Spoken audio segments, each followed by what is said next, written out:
Hello again, everyone. It's William with the Goggle Voice. See what I kind of a jump there, you see. Right, what I'm going to do for you tonight, we're trying to make a start on Battle of the Bands. We've got it planned. That's for the last 2 days. We're going to make a start on that. Now, let me tell you about the British charts.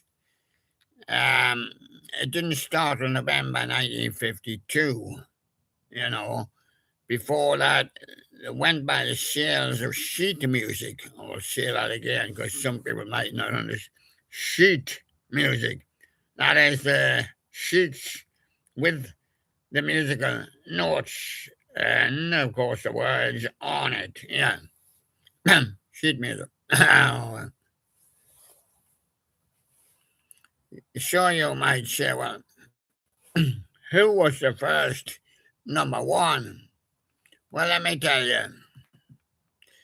There was only, because it only started in November 1952, there was only 32 recordings that hit the chart, and the chart then was only practically the top 10. And the biggest that we can see, the biggest one was Al Martino, Here in My Heart. Yeah. And so there you go. That's when music started. But we're going to the 1950s as we run through the other years. Okay, growling again.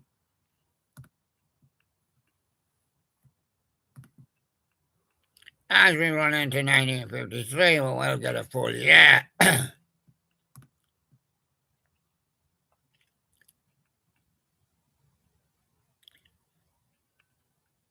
Yeah, there might have been possibly not quite 100, you see. As music charts were new then. But I always had to follow them with other kids when we were young. Yeah, anyway, the top record in that year, 1953, was Frankie Lane. No, really, I wasn't really a Frankie fan or an Al Martino fan. I like Guy Mitchell's records. I've listened to quite a few of his. She Wears Red Feathers is number 4. Eddie Fisher, Nat King Cole. I'm interested in bands, but that's the top one is Frankie Lane, I believe. As we go for the next year, which has been 1954, we might not cover all these in a night, you know. I can see it both flashing there on the screen, and so I'll go to it. And I get a full 100, but the best song of the year was said to be Doris Day, Secret Love. I couldn't see many bands in that top 10, but we'll give that one to Doris Day, Secret Love. Kathy Kirby had a hit with it in the 1960s.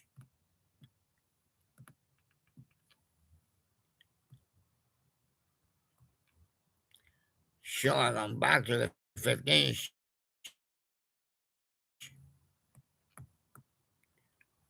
Hits sometimes how I would have gone back, they gone forward.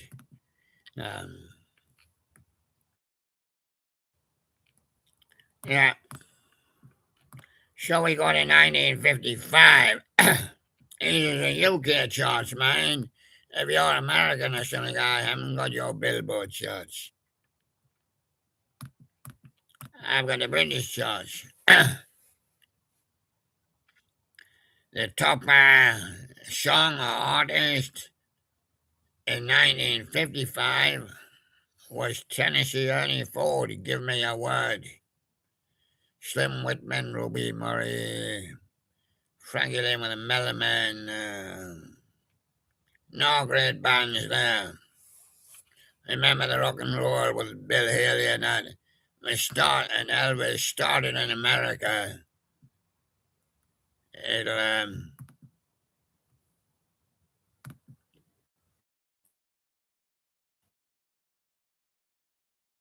yeah.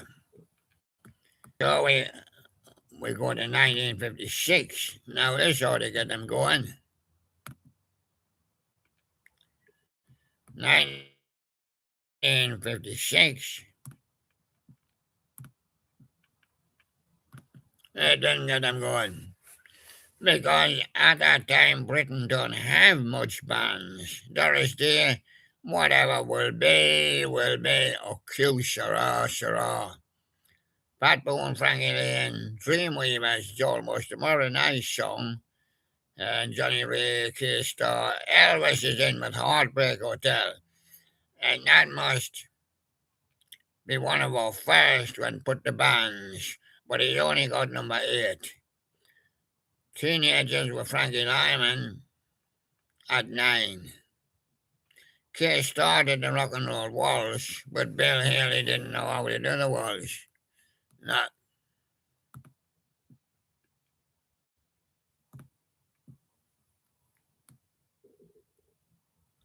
Yeah, I can see him, but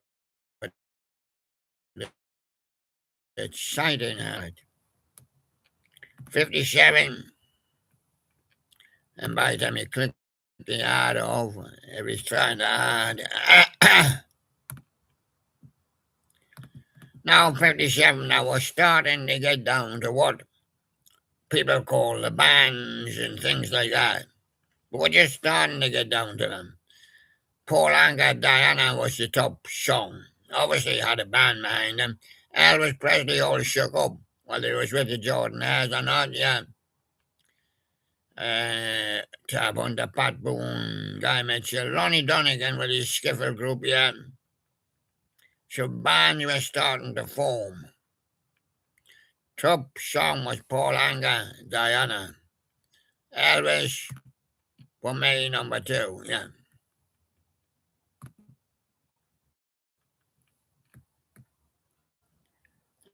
And I was 57. We go to 58 and we should be forming by now.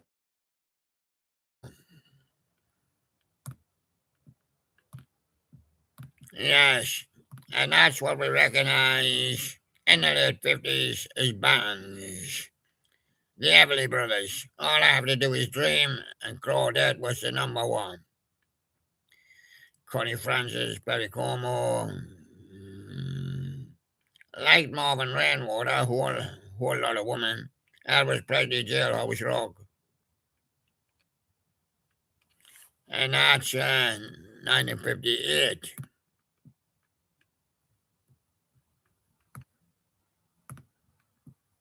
So people might say, when are we going to see the battle emerging?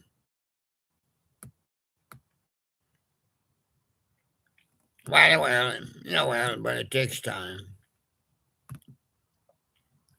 1959, yeah, Rush Conway's Side Saddle was the best. That's what it says. Probably in sales. Cliff Richard and the Drifters, Living Doll. Buddy Holly was there. Bobby Darin, Elvis Presley. They're starting to form now. At number 9, Cliff Richard and the Shadows were traveling light. And Rush Conway played the piano and had quite a few hits there.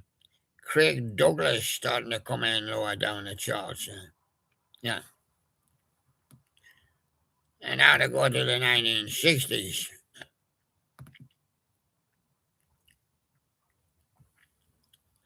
But we don't want to bore you with that. That's history of the British charts.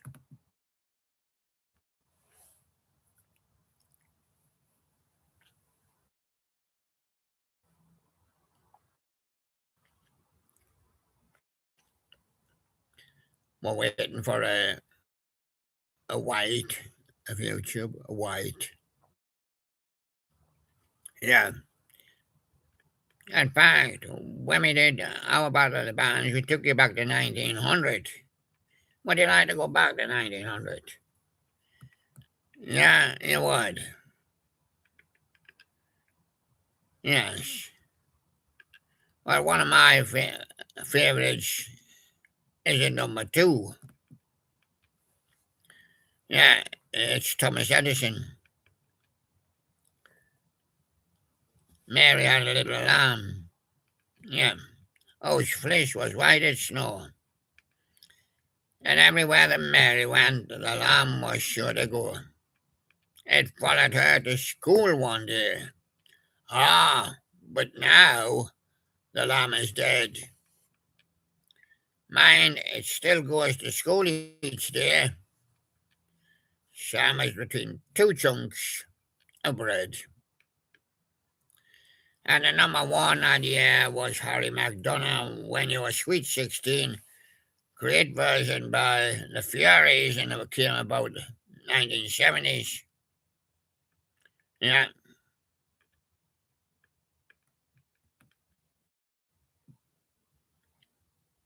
Yeah. And so that was that, yeah.